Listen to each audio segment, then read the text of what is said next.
Okey guys, kita dalam segmen Apa Cerita. Untuk Apa Cerita kali ini, kita akan terjah dan juga gegar pelakon Sophie Jikan yang kabarnya baru-baru ini baru saja dapat gelaran Datuk. Tahniah diucapkan. Namun di sebalik penganugerahan tersebut, timbul pula spekulasi yang kurang enak apabila ada yang mempertikaikan gelaran tersebut dan melemparkan dakwaan fitnah. Apa cerita ni? Kita tanya Sophie Jikan.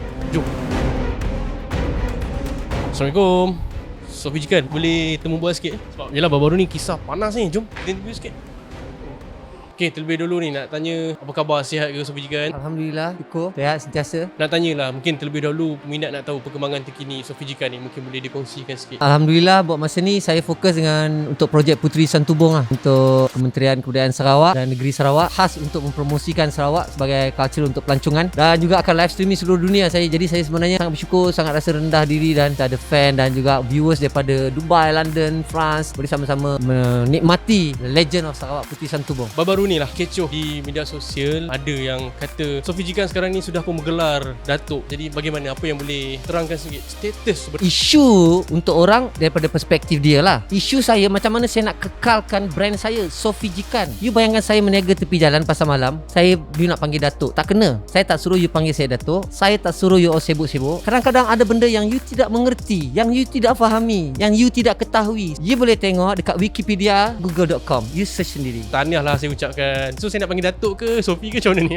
Saya tak cakap apa-apa, you cakap tahniah apa saja, saya cakap Alhamdulillah. You all bersusah payah nak cari kebenaran atau kenyataan. Saya sekarang ni hanya mempertahankan untuk branding saya Sophie Jikan. Just call me Sophie Jikan, okay? Namun di sebalik kenyataan tersebut, timbul pula spekulasi lain yang kurang enak didengar apabila ada seorang individu ni membuat kenyataan yang berbau fitnah terhadap Sophie, sampai ada yang mempertikai. Dapat Datuk gelar Datuk ni daripada mana? Apa sumbangan dia? Jadi apa yang Sophie boleh komen? Isu dia dekat sini sebenarnya you boleh tengok dah berbakul-bakul lah, caci maki ke orang nak cerita pasal saya personally lah. Kalau personally you ada pernah tengok saya saman orang, you cerita apa pun saya tak ada herannya. Tapi isu yang baru-baru ni sebab you sentuh produk. Sebab saya adalah fighter untuk produk Bumiputera. Saya fight untuk IKS. Sophie Jikan punya orang you baling tai I kasih tanam, kasih cuci. Macam I tak ada cali angkat tai. Siapa yang baling ini tai?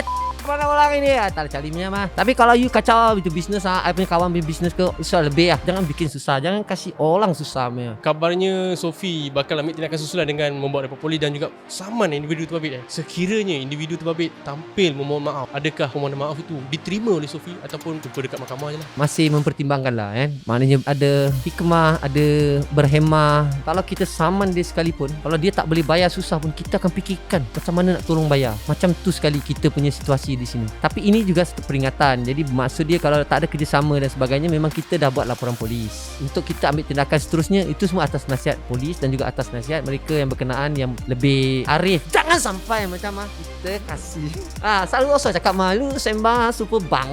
Apa hal? Jangan sampai wak kasih kenal wak punya sangat lah. You tak lah tengok movie ke? You duduk mana? You tengok you duduk mana? Saya sebenarnya dah DM dia, direct message untuk jumpa. Saya datang jumpa untuk tanya apa masalah Tapi dia pun buat kenyataan di FB yang dia tak nak buang masa dia. Okey Sophie, melihat perkongsian yang dibuat oleh Sophie di laman Instagram kan, dan individu terbabit dia mempertikaikan gelaran Datuk, sampai dia mempertikaikan juga apakah sumbangan yang diberikan. Sedangkan ramai yang tak tahu sebenarnya Sophie ada memberikan sumbangan, cuma tidak diwawarkan di media sosial.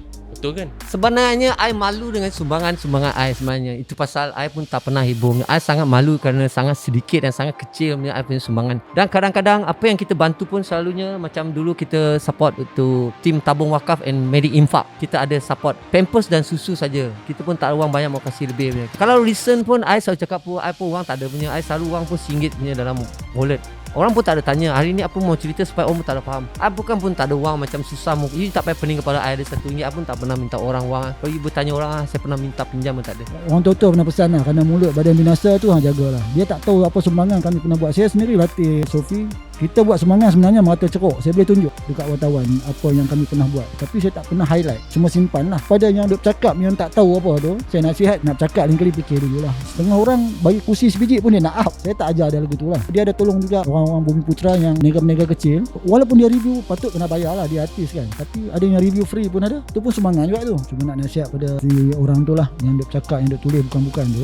Lain kali jagalah. Sebab Sophie bagus. Dia ada bagi ruang untuk kawan tu minta maaf ke, bersemuka ke. Tapi kawan tu mungkin ego dia tinggi, dia tak nak jumpa, tak nak apa, okey lah. Jadi sebab tu kita teruskan laporan polis. Sebenarnya sebelum tu tak nak buat laporan. Ingat kita nak bincang apa yang tak kena kan, apa yang dekat puas hati tu lah.